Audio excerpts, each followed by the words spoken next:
बिस्मिल्लाहिर्रहमानिर्रहीम। मेरे तमाम व्यूवर को मेरी तरफ से अस्सलाम वालेकुम वरहमतुल्लाह वबरकातुहू। आज मैं हूं आपका मेज़बान हकीम नगमान अली डोगर कसूरी आपकी खिदमत में हाज़िर। आज का हमारा मौजू दोस्तों तलबीना के फ़वाइद के बारे में है। तलबीना क्या चीज़ है और इसकी हदीस मुबारक में क्या अहमियत और फजीलत बयान की गई है और इसके इस्तेमाल करने से हमारे जिस्म में कौन सी तब्दीलियाँ रूनुमा होती हैं, आज इनके बारे में बात करेंगे। एक मरतबा नबी करीम सल्लल्लाहु अलैहि वसल्लम ने अपने जिस्म मुबारक में थकन और कमज़ोरी महसूस की तो आप सल्लल्लाहु अलैहि वसल्लम की खिदमत में जिब्रील अमीन अलैहिस्सलाम हाज़िर हुए। तो आप सल्लल्लाहु अलैहि वसल्लम ने फरमाया, ए जिब्रील, मैं अपने जिस्म में थकन महसूस कर रहा हूँ। तो जिब्रील अमीन अलैहिस्सलाम ने फरमाया, या रसूल अल्लाह, आप तलबीना जो है इस्तेमाल करें। तलबीना यानी जौ के दलिए को कहते हैं। आप सल्लल्लाहु अलैहि वसल्लम के अहले खाना में से जब भी कोई बीमार होता तो आप उसे तलबीना खाने का हुक्म देते। और इसके अलावा आप सल्लल्लाहु अलैहि वसल्लम ने फरमाया कि तलबीना जो है मरीज़ के दिल से गम को ऐसे दूर कर देता है जैसे कि कोई शख्स अपने चेहरे को धो लेता है तो उसका चेहरा जो है साफ़ हो जाता है। ऐसे जो है मरीज़ का दिल जो है गम से साफ़ हो जाता है। इसके अलावा ये बेशुमार बीमारियों में जो है तलबीना मददगार साबित होता है।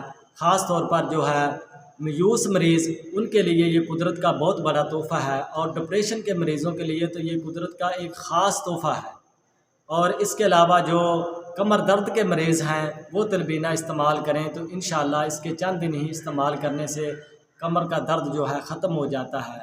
इसके अलावा जितनी भी साबिक कमज़ोरी की वजह से बीमारियां जो है लाहक होती हैं उनके लिए ये बहुत ही मददगार साबित होता है। ख़ास तौर पर खुश्की की वजह से या गर्मी की वजह से जो बीमारियां लाहक होती हैं उनमें बहुत ही मददगार साबित होता है। और इसके अलावा ये हमारी सेहत को बेहतर करता है और ख़ास तौर पर जो है मरीज़ इसे इस्तेमाल करें तो उनकी ये ताकत को बहाल करता है और उनकी कुव्वत मदाफ़त को बढ़ाता है। और जो सेहतमंद अफराद हैं और ख़ास तौर पर जो जिम करते हैं अफराद या छोटे शीरख्वार बच्चे हैं उनको इस्तेमाल कराया जाए तो उनकी ये नशो नुमा में बेहतरी लाता है। और ये जितने भी नौजवान हैं इसे इस्तेमाल करें तो उनकी सेहत बेहतर होती है, क्यों ना कि इसमें बहुत ज़्यादा जो है कैल्शियम की मिकदार पाई जाती है। ये जो है साइंसी तौर पर भी साबित हो चुका है कि जौ में कैल्शियम की मिकदार जो है बहुत ज़्यादा पाई जाती है।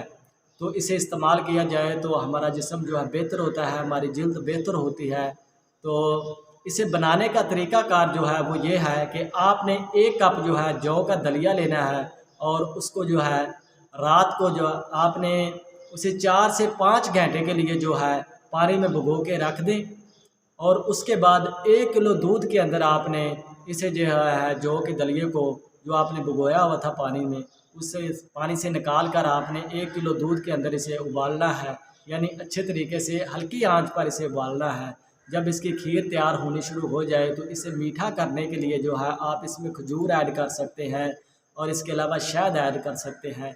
ये आपका तलबीना तैयार हो जाएगा। इसके अलावा आप अगर मेवाजात यानी कि इसमें कोकोनट डालना चाहते हैं या इसमें काजू डालना चाहते हैं, किशमिश डालना चाहते हैं, अखरोट डालना चाहते हैं तो वो आपकी मर्ज़ी है, डाल सकते हैं।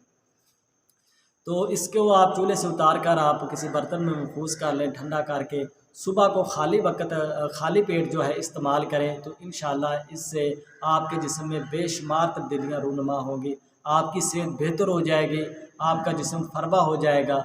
और जो शीरख्वार बच्चे हैं उनको अगर इस्तेमाल करवाया जाए तो उनकी जो नशो नुमा बहुत ज़्यादा तेज़ी से बढ़ने शुरू हो जाती है और बेहतर होती है। और इसके अलावा जो मरीज़ हैं ख़ास तौर पर उन्हें जो है मर्ज़ की हालत में इसे इस्तेमाल कराया जाए तो उनकी जो है सेहत बहुत जल्द जो है बेहतर हो जाती है। तो ये थे तलबीना के फ़वाइद और इसको बनाने का जो तरीक़ाकार आपके साथ हमने शेयर किया। इसे इस तरीके से बना के इस्तेमाल करें और अपनी सेहत को बेहतर करें तो इंशाअल्लाह ख़ास तौर पर जो बुज़ुर्ग अफराद हैं वो इसे ज़रूर इस्तेमाल करें। अगर वो बुज़ुर्ग अफराद जो है जिनकी उम्र 50 साल से ऊपर हो चुकी है तो वो इसे इस्तेमाल करेंगे तो इंशाअल्लाह ताला उनकी सेहत बेहतर रहेगी, वो अपने आप को बेहतर महसूस करेंगे, वो अपने जिस्म में कमज़ोरी और वीकनेस महसूस नहीं करेंगे। तो उम्मीद है कि आज की हमारी वीडियो आपको बहुत अच्छी लगी होगी, तो इसे आगे भी शेयर करें ताकि दूसरों का भी भला हो सके। تو جو ہمارے چینل پر نئے آئے ہیں ساتھی وہ ہمارے چینل کو بھی سبسکرائب کر لیں اور ساتھ ہی لگے بیل آئیکن والے بٹن کو بھی دبا دیں تاکہ ان تک ہماری نئی آنے والی ویڈیو کا نوٹیفیکیشن پہنچ سکے۔ اس کے ساتھ ہی مجھے اجازت دیجیے گا، نیکسٹ ویڈیو تک اللہ حافظ۔